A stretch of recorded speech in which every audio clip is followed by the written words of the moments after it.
Hi everyone, it's Gail here. Welcome. It is the Ignite Show again. Here I am. This is becoming a habit. So yeah, every Monday and Friday, live at 5, I'm doing the Ignite Show just now. And so today I'm talking about vision. So it's Vision Week. It's vision, it feels like the X Factor. So it's Vision Week. Now in the X Factor, I don't watch the X Factor anymore, but in the X Factor, they always have a theme for the week. And so they talk about ABBA Week and Musicals Week and, well, whatever else. I haven't seen it for a long time. But we have a theme in my Ignite programme as well. So in the Ignite programme, there's a theme each week. And so this week we are talking about vision. So I thought I would share that in my live today. So I thought I would talk about what does it mean to have vision? Why is it important to have a vision? What does it even mean? And how do we get one, and what do we do with it if we've got one? And so I guess when we think about vision, so vision is the ability to imagine the future, right? So imagine, so I was talking about this in my group earlier today, and I also talked about this in the masterclass that I ran last week on 5 ways to lead with impact. Is that what it was called? 5 ways to lead with impact? Sorry, no, it wasn't. It was five ways to make an impact as a leader in tech right now, or 5 ways to make a leader. So 5 ways to make an impact as a leader in tech now. That's what it was called. And so the start of that was all about vision, right? So the first thing I covered in that masterclass was vision, and I included a little snippet of a quote from Simon Sinek, because we have been reading Simon Sinek in my group as well. We just read Start With Why. And so one of the things that he says, so Simon Sinek says, is great leaders, I'm reading this from my screen over here, great leaders must have 2 things: a vision of a world that does not yet exist, and the ability to communicate the vision clearly. Right? So great leaders must have 2 things: a vision of a world that does not yet exist, and the ability to communicate the vision clearly.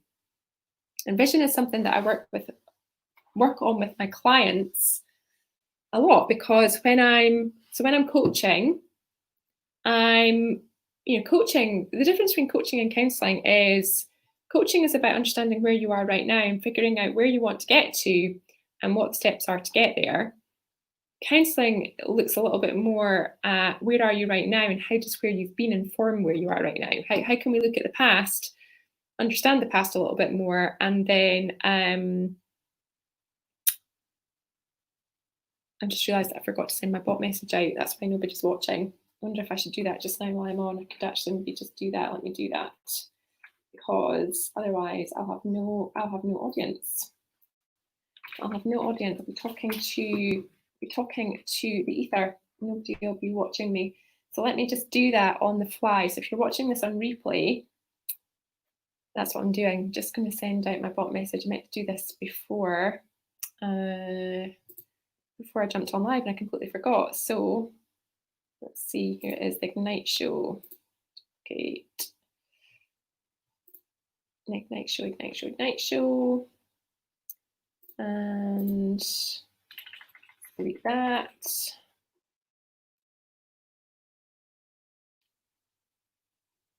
I'll just say I am live. I'm not about to go live. I am live. I am live with the Ignite Show.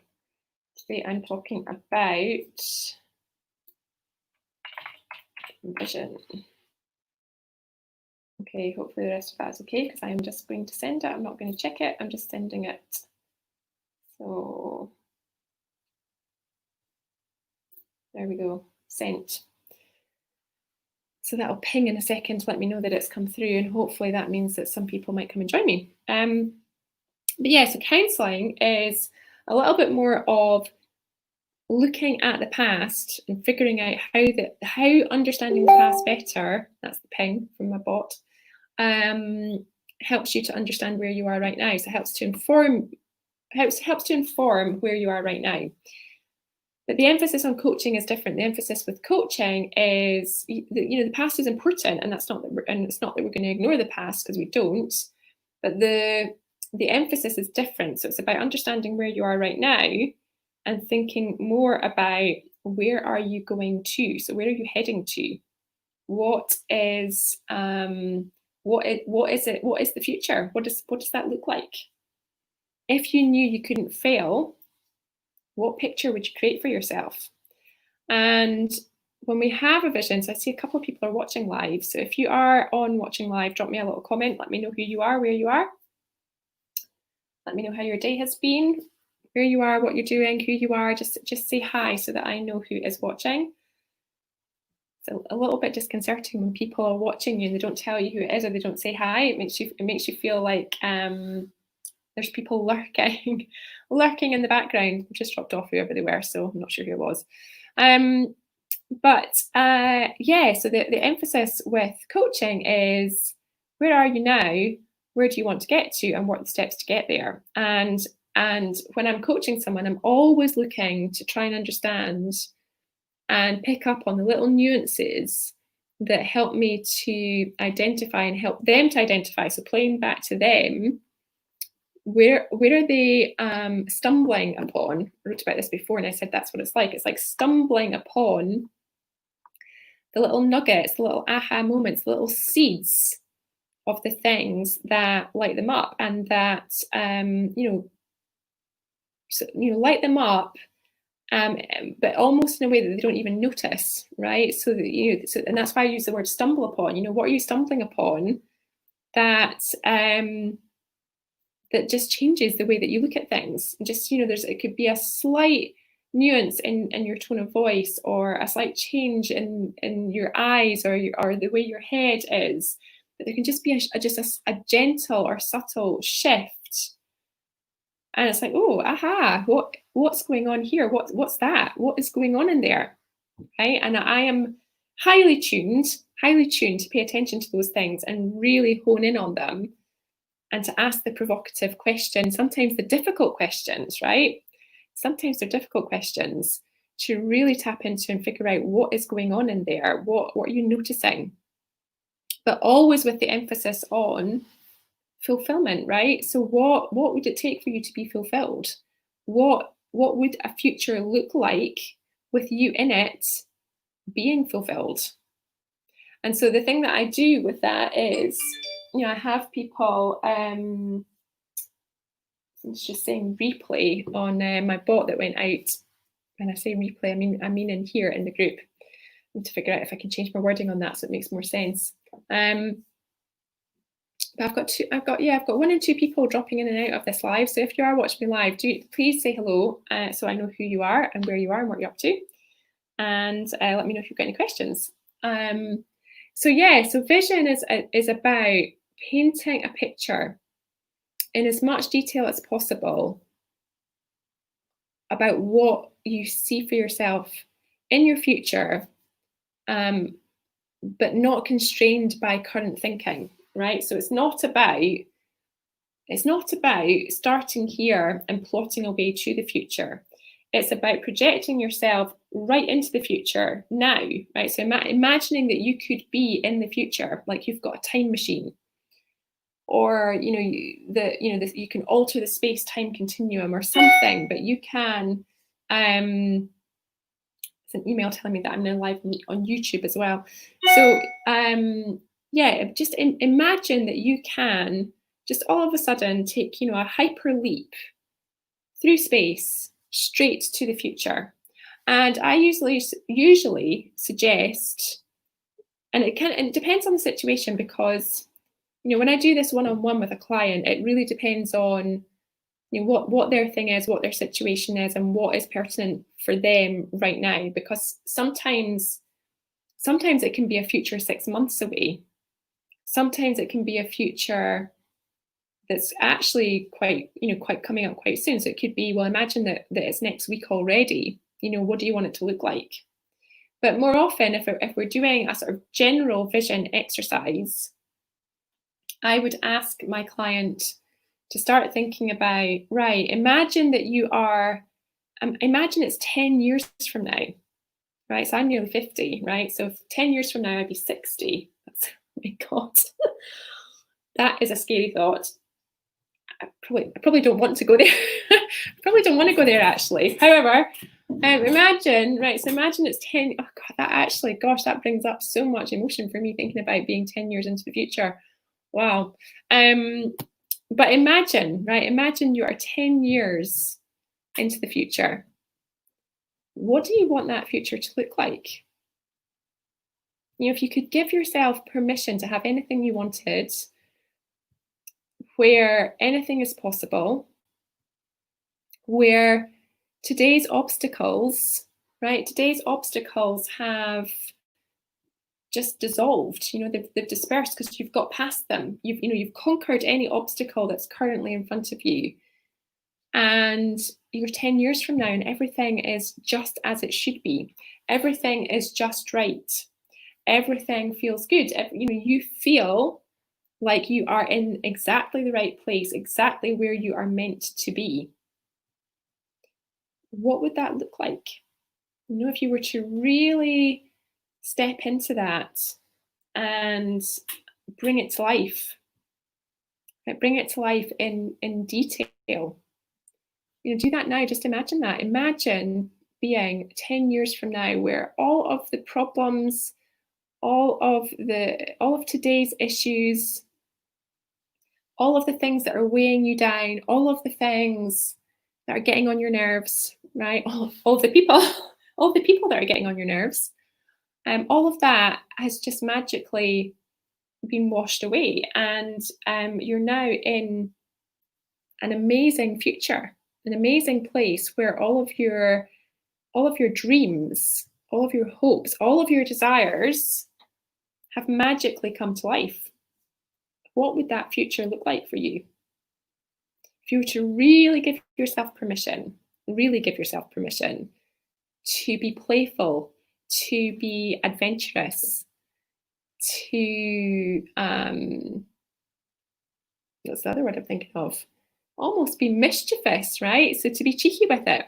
Because when we're trying to create a vision, the last thing that we want to do is make it difficult, make it hard, make sure we've got it right, use our judgment about whether or not it's the best vision that we could come up with. Is it the best I could make it?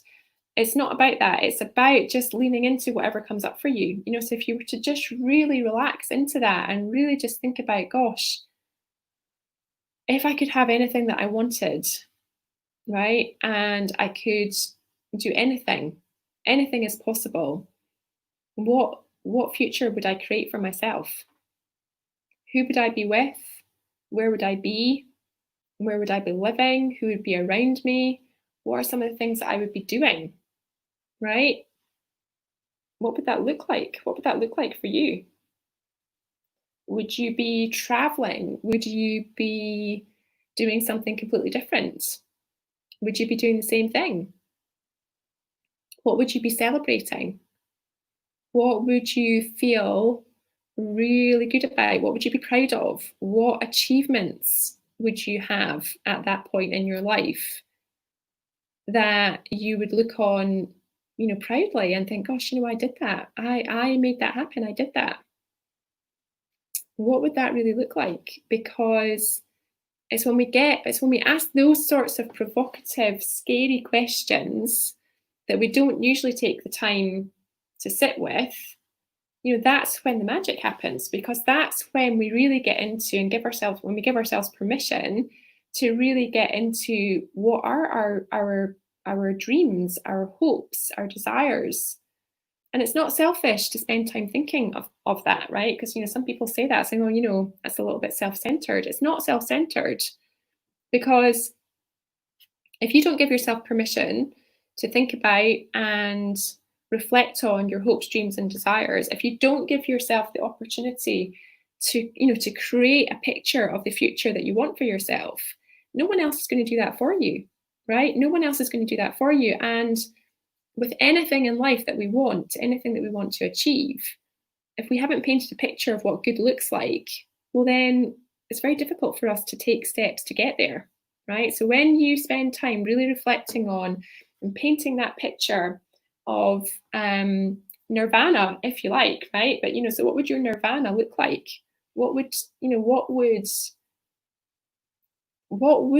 a 10 out of 10 vision for the future be like for you? If you think about 10 years time, and I deliberately ask you to think of 10 years ahead, to get to 10 years ahead, because it gives us enough time to forget about the obstacles that are currently in front of us, right? And it gives us enough time that we can trust and be sure that the issues that are holding us back right now, and the things that are keeping us small, and the things that are stopping us from moving forward, in 10 years time, they won't matter, and we'll have got past that. So it really opens up and frees our thinking and allows us to be creative. And that's the thing. So when we focus too much on the present, and there's a place for that as well, and that's a big part of the coaching that I do as well. But when we allow ourselves to be playful, and we afford ourselves enough time, so enough of a runway into the future, then it means that we can let go of the things that are currently holding us back, so then we can see something different. We can see possibility, and we can more easily give ourselves permission to dream about what might be possible, right? So that's the thing about vision. And vision is really important because, first of all, it's what drives us forward. If we have a really clear and clean view, an exciting view of what we want for ourselves, then we can go about creating it now, right? So, a vision is about, a picture of the future that informs the present. And so the picture of the future informs the present, because when we know ultimately what the destination is and what we're shooting for, what we're aiming for, it influences our thinking right now. It helps us to make decisions that are guided by what we really want for ourselves. To make decisions that are right for us when we're confused, when we're unsure, when we're scared, right? Particularly when we're scared, because fear is the emotion that holds us back. We all have fears. We all face fears from time to time, and they're different fears for everyone. But it's the one human emotion that, if anything is going to keep you stuck and keep you small and hold you back, that is it. Fear will do that every time, every time. So how do we get past that fear? How do we get what we want? We get what we want by creating that picture of the future and really bringing it to life, so that we're anchored in that. And we're not just anchored in it, we're pulled along by it as well. It's almost like it's drawing us in. And that's why it's really important that you give yourself permission to be playful, to be creative, to really open up to what could be possible, and to allow yourself to dream, to allow yourself to think about, what do you most want? What's most important to you? What matters? What really matters? So that you create something for yourself that is going to pull you in, that is going to draw you forward, that's going to keep you going. It's going to keep you going when you try things and you get knocked down and you fail, or you make mistakes. Things don't work out the way that you expected, right? You've got a really strong vision. You've got something there that's going to keep you going and keep you moving forward, right? Keep you moving forward. And that's why it's important to have a vision, because we always get knocked. Like there are always going to be curveballs. There are always going to be things that crop up that we didn't anticipate, that we hadn't thought about. And when we step out of our comfort zone and try new things, we get things wrong, because we can't be perfect right from the beginning, right? And that's where resilience comes in. So when you've got a really strong vision for the future, you will be more resilient, right? And resilience is a quality or a trait or a strength or a skill that you can practice and you can learn and you can get better at over time. And vision, having a strong vision, is a big part of that. Okay, I think that's it for me just now on vision. I might talk about this some more on Thursday when I come back. But if you are watching this on replay, #replay, let me know that you've watched it, and let me know what you think, and let me know what you come up with for your vision. And I will talk to you soon. All right, take care. Bye.